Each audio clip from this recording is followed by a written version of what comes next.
रात को लगभग 12 से 1 बजे का वक्त रहा होगा जब एक पिता की नींद खुलती है। तभी उसका ध्यान अपने मोबाइल की तरफ जाता है। जब वो देखता है कि उसकी मोबाइल नहीं है, तभी उसको समझ में आता है कहीं ऐसा ना हो कि उसकी मोबाइल उसकी शरीर के नीचे पड़ी हो और उसका डिस्प्ले खराब हो जाए। तब वह मोबाइल को अपने खोजता है, लेकिन जब उसका फ़ोन नहीं मिलता तब वो उसको शंका लगती है कहीं ऐसा ना हो कि जो उसकी 17 साल की बेटी नेहा है वह फ़ोन ले गई हो। जब वह उसके कमरे में जाकर देखता है तो उसकी बेटी वहाँ पर नहीं रहती। तब उसको शंका लगती है कि कहीं न कहीं ऐसा ना हो कि मेरी बेटी किसी से मिलने के लिए गई है। वह एक टार्च लेता है और हाथ में एक कुल्हाड़ी लेता है और ले करके घर से निकल जाता है। आस पड़ोस इधर उधर देखता है। जब उसकी बेटी कहीं नहीं मिलती तो कुछ ही दूरी पर एक खेत था। जब खेत के पास पहुंचता है तो देखता है कि उसकी बेटी एक लड़के के साथ संबंध बना रही है, नग्न अवस्था में पड़ी हुई है।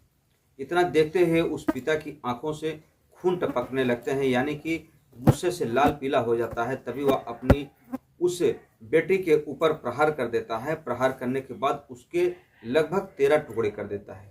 मौका पा करके जो उसका प्रेमी था वह भाग जाता है, लेकिन पिता अपनी बेटी की हत्या करने के बाद चुपचाप अपने घर पर आता है। उस कुल्हाड़ी को धो करके साफ करके रख देता है और फिर सो जाता है। सुबह का वक्त होता है। जब महिलाएं शौच के लिए बाहर जाती हैं तभी किसी महिला की नज़र उस बॉडी पर पड़ जाती है, उसकी चीख निकल जाती है। तो वो गांव में शोर शराबा शुरू हो जाता है। यह पिता इधर उठता है और इधर उधर अपनी बेटी की बात करता है कि मेरी बेटी नेहा घर पर नहीं है, क्या किसी ने उसको देखा। उधर जैसे ही महिलाएं उधर से चीख पुकार करते हैं तो लोग जाकर देखते हैं, कहते हैं कि यहाँ पर कुछ ही दूरी पर नेहा की बॉडी खून से लथपथ है। उसके शरीर के जितने भी टुकड़े हैं सब अलग अलग कर दिए गए हैं। पिता भी जाकर देखता है, वहां पर एक ऐसा ढोंग रचाता है और ढोंग रचाने के साथ साथ तड़प तड़प जोर जोर से रोता है और कहता है मेरी बेटी की किसने हत्या कर दी। तभी पुलिस की टीम को किसी ने फोन कर दिया। पुलिस की टीम आती है, शव को अपने कब्जे में लेती है। कब्जे में लेने के बाद अपने तरीके से खोजबीन चालू करना शुरू कर देती है। तुरंत पिता को उठाया जाता है और उस पिता से पूछा जाता है कि आखिर बात कैसे कैसे हुई, तुम उसको सविस्तार बताओ। दोस्तों, जब पिता ने पूरी कहानी बयां की तो लोगों को सुनने के बाद रोंगटे खड़े हो जाते हैं, क्योंकि लोग समझ नहीं पाते एक पिता इतना निर्दयी कैसे बन सकता है। लेकिन उस पिता ने किस कारण से अपनी बेटी की हत्या की, जब आप कहानी को पूरा सुनेंगे तो आप भी कहेंगे कि पिता ने सही किया या गलत किया। आप कमेंट बॉक्स में अपनी राय अवश्य देंगे। नमस्कार, प्रणाम, मैं हूं मोनू भारद्वाज। हृदय तल की गहराइयों से आपका हार्दिक स्वागत करता हूं। दोस्तों, आज की जो सच्ची घटना है, यह घटना है उत्तर प्रदेश के फिरोजाबाद की है, जो कि आगरा से लगभग 40 किलोमीटर दूर है। वहीं पर एक छोटे छोटे कस्बे लगे हुए हैं और वहीं एक कस्बा पड़ता है जसराना। जसराना का रहने वाला एक व्यक्ति जिसका नाम है इंद्रपाल, उसकी एक बेटी जिसका नाम है नेहा। नेहा की उम्र 16 से 17 साल के बीच में है।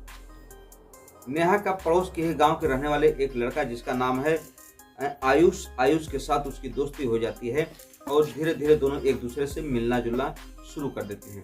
कुछ दिनों तक यह सिलसिला चलता रहता है, लेकिन गांव वालों को इसकी भनक लग जाती है। तभी गांव वाले इसकी जो खबर है उसके पिता इंद्रपाल को देते हैं। इंद्रपाल पहले अपनी बेटी को समझाने बुझाने का बहुत प्रयास करता है, लेकिन उसकी बेटी है कि अपने आगे अपने पिता की एक ना सुनती। लेकिन दोस्तों, 21 अगस्त 2025 की रात जब इंद्रपाल अपने घर पर सोया हुआ था, तभी उसकी बेटी उसका मोबाइल उठा लेती है और उठाने के बाद अपने आशिक को आयुष को फोन कर देती है और मिलने के लिए साथ ही साथ फोन लेकर चली जाती है। इधर पुलिस अपने तरीके से खोजबीन करती है। वहां का कॉल का जो निकाला जाता है कि इस समय कौन सा फोन यहाँ पर एक्टिव था। तभी जो आयुष नाम का लड़का था उस लड़के को गिरफ्तार किया जाता है और गिरफ्तार करने के बाद उससे पूछा जाता है कि आखिर तुमने अपनी ही प्रेमिका की हत्या क्यों की, जबकि तुम उस बॉडी के उस लड़की के साथ संबंध बना रहे थे। फिर ऐसी तुम्हारी कौन सी मजबूरी आ गई जिसकी वजह से तुम्हें हत्या करनी पड़ गई। तब वह बताता है कि सर, मैंने कुछ नहीं किया, जो भी किया उसके पिता इंद्रपाल ने किया।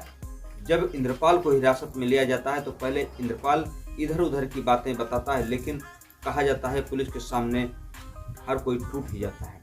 तब इंद्रपाल बताता है कि जब रात में मैं अपना फ़ोन खोज रहा था, तब मेरा जब फ़ोन नहीं मिला तो मुझे शंका लगी कि मेरी जो बेटी है वह निश्चित अपने यार से मिलने के लिए गई है। इस बेटी को मैंने काफ़ी समझाने बुझाने का प्रयास किया, लेकिन यह है कि समझने का नाम नहीं ले रही थी। इससे समाज में मेरी काफ़ी बदनामी हो रही थी, थू-थू हो रही थी। इस नाते जब मैं वहाँ पर टॉर्च लेकर जाता हूँ, हाथ में कुल्हाड़ी लेकर, तब देखता हूँ कि जो मेरी बेटी है बिल्कुल नग्न अवस्था में लेटी पड़ी है और उसका जो प्रेमी आयुष है उसके साथ शारीरिक संबंध बना रहा है। इतना देखने के बाद मेरे गुस्से का जो सब्र का बांध था वह टूट जाता है और मैं गुस्से से लाल पीला हो जाता हूँ और सबसे पहले अपनी बेटी को ही मारना शुरू कर देता हूँ और इतनी जोर से मारता हूँ कि जहाँ जहाँ भी कुल्हाड़ी लगती उसके एक एक अंग कट जाया करते थे। इस नाते अपनी बेटी की मैंने 13 टुकड़ों में लाशें कर दी। अब मेरी बेटी न रहेगी, न तो मेरी कोई बदनामी होगी। दोस्तों, एक पिता अपनी बेटी को समझाने का प्रयास किया, लेकिन उसकी बेटी अपने यार के साथ रंगरलियां मनाने के चक्कर में अपनी जिंदगी से हाथ धो बैठी, अपना जान गंवा बैठी। लेकिन एक पिता इतना निर्दयी भी हो सकता है, यह सोचने का विषय है। जब इतनी बात पुलिस सुनती है तो तुरंत उस पिता को तो हिरासत मिली ही होती है, साथ ही साथ उसका जो प्रेमी आयुष होता है उसको भी नाबालिग लड़की को पहला फुसला करके अपने साथ रखना, उसके साथ रेप करना, शारीरिक संबंध बनाना के धारा के अंतर्गत उसको भी जेल भेज देती है। लेकिन एक पिता की जब इस घटना का उजागर होता है, लोग सुनते हैं, तो एक पिता के बारे में कुछ लोगों का कहना होता है कि उस पिता ने जो भी किया बहुत अच्छा किया, क्योंकि इससे समाज में एक नई सीख जाएगी। जो भी लड़कियां अपने माता पिता की गरिमा को, उनकी इज्जत को तार तार करने के बाद अपने यार के साथ भाग जाती हैं, कम से कम उन लड़कियों के लिए एक नया सबक है। लेकिन कानूनन अगर देखा जाए तो ये कहीं ना कहीं एक अपराध है। अगर कोई लड़की बालिग हो गई है तो उसको रोकने का प्रयास करें, उसको ऐसी सजा ना दें। दोस्तों, कहा भी जाता है कि जिसको अपने ऊपर पड़ते उसके दिल से पूछो कि उसके दिल पर क्या बीतती है। लेकिन जब बाद में गुस्सा शांत होता है, हर कोई व्यक्ति अपने आप को जब मनाने की कोशिश करता है, समझाने की कोशिश करता है, तो बाद में यही समझ में आता है कि किसी भी प्रकार से कानून को अपने हाथ में नहीं लेना चाहिए। हालांकि उस पिता ने सही किया या गलत किया, आप कमेंट बॉक्स में अपनी राय दें। और आप कहां से हमारा वीडियो देख रहे हैं, आप इस वीडियो के माध्यम से बताने का प्रयास जरूर करें। दोस्तों, फिर मिलते हैं हम आपसे अगले वीडियो में। तब तक के लिए आप अपना ख्याल रखें। जय हिंद, जय भारत, हर हर महादेव।